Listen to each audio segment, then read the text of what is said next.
मेरा नाम है विनीत किशोर और आपका मेरे इस YouTube चैनल में स्वागत है। तो आज का मेरा जो टॉपिक है काफ़ी हॉट टॉपिक है। सीईटी और एनआरए, इसका मतलब क्या है? सीईटी और एनआरए, सबसे पहले तो फुल फॉर्म में बता देता हूँ। आपका कॉमन एलिजिबिलिटी टेस्ट और एनआरए है नेशनल रिक्रूटमेंट एजेंसी। ये क्या करते हैं, इनका क्या मतलब है? और दूसरी चीज़ ये कि जो भी हमारे जो यंगस्टर्स हैं जो आपका ग्रेजुएशन के बाद किसी भी गवर्नमेंट जॉब का प्रिपरेशन कर रहे हैं, बैंकिंग हो, रेलवे हो, एसएससी हो, उनके लिए ये जानना बहुत ज़रूरी हो जाता है। और उनके पास बहुत सारे सवाल हैं, बहुत कन्फ्यूजन है कि ये सीईटी एनआरए है क्या, इसमें क्या सिलेबस होगा, क्या एलिजिबिलिटी क्राइटेरिया होगा, कितने बार एग्जाम दे सकते हैं, अटैम्प्ट्स क्या होंगे। तो सवाल बहुत सारे हैं, जवाब मैं देने के लिए तैयार हूँ। तो चलिए एक एक करके बात करेंगे।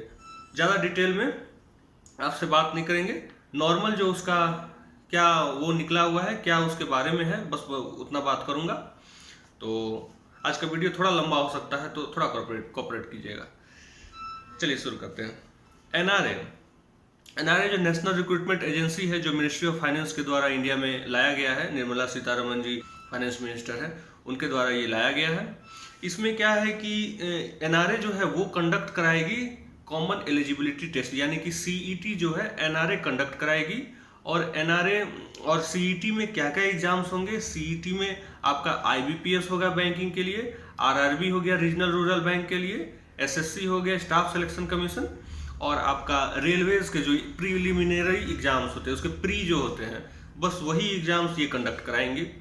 अब प्री में अगर आप पास कर जाते हैं, आपका स्कोर अच्छा आ जाता है, आप निकल जाते हैं, तो आपको अगर मेंस देना होगा तो मेंस ये लोग अपना सेपरेट बॉडी सेपरेट अपना मेंस कराएगी। जैसे आईबीपीएस अपना मेंस कराएगी, आरआरबी अपना मेंस कराएगी, रेलवे अपना मेंस कराएगी। तो ये एनआरए सीईटी जो है ये सिर्फ आपका प्री कंडक्ट कराएगी, मेंस इनका कंडक्ट कराना नहीं है। चलिए दूसरी चीज़ ये कि अब सीईटी जो है वो साल में 2 बार कंडक्ट होंगे, हर साल में दो बार सीईटी का एग्जाम होंगे, तो एक बहुत अच्छी चीज़ है। और आप एक बार सीईटी क्लियर कर लेते हैं तो वो आपका सीईटी का जो स्कोर है वो अगले 3 साल के लिए वैलिड होगा, यानी कि अगले 3 साल के लिए आप मेंस का एग्जाम दे सकते हैं। तो ये आपका एक बेनिफिट है कि अगर आप एक बार सीईटी क्लियर कर लिए तो आपको बार बार सीईटी देने का जरूरत नहीं है, आप दूसरे में मेंस का एग्जाम दे सकते हैं। चलिए अब बात करते हैं सीईटी में क्या सीईटी क्या क्या कंडक्ट कराएगी। तो हाँ, सीईटी जो है वो आपका सेपरेट एग्जाम कराएगी, सेपरेट प्री एग्जाम कराएगी आपका ग्रेजुएशन लेवल के लिए, 12th लेवल के लिए, 10th लेवल के लिए, सबका अलग अलग एग्जाम होगा। उसके बाद एग्जाम सेंटर्स का बात आता है, तो एग्जाम सेंटर्स कहाँ कहाँ होंगे? तो एग्जाम सेंटर्स इंडिया के हर एक डिस्ट्रिक्ट में होंगे। आपने सही सुना, हर एक डिस्ट्रिक्ट में, यानी कि इंडिया में जितने भी डिस्ट्रिक्ट है सब जगह सीईटी के सेंटर होंगे।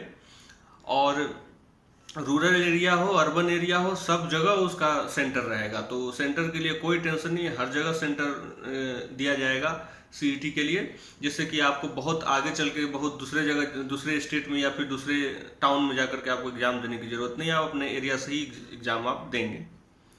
अच्छा, तो सिलेबस के बारे में बात करते हैं। सिलेबस क्या होगा सीईटी के लिए? सीईटी के लिए सबके लिए कॉमन होगा, आईबीपीएस, रेलवे, आपका एसएससी, आरआरबी, कोई भी एग्जाम है सबका एक ही एग्जाम होगा। अब एक एग्जाम होगा तो सिलेबस भी सबका एक ही होगा।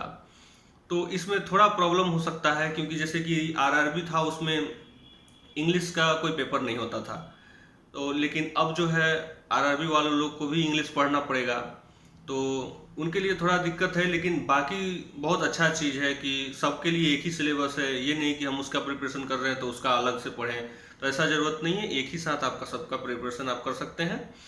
चार सब्जेक्ट जो नॉर्मल रहते हैं, जीएस के, रीजनिंग के, क्वांटिटेटिव एप्टीट्यूड्स रहते हैं, और इंग्लिश, ये 4 सब्जेक्ट उसमें भी रहेगा।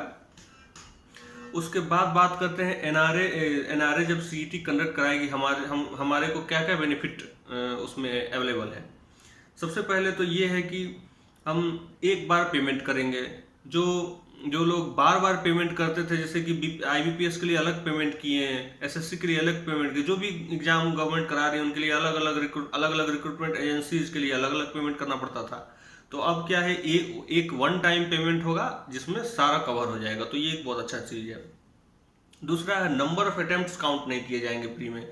तो अभी बहुत सारे एग्जाम में जैसे कि अटेम्प्ट्स काउंट किए जाते हैं, तो अब कोई अटेम्प्ट्स काउंट नहीं होगा आपका, जब तक नहीं होता आप देते जा सकते हैं, बहुत ही अच्छा चीज़ है। उसके बाद एक लास्ट है और सबसे बढ़िया बात ये कि मल्टी लैंग्वेज होंगे।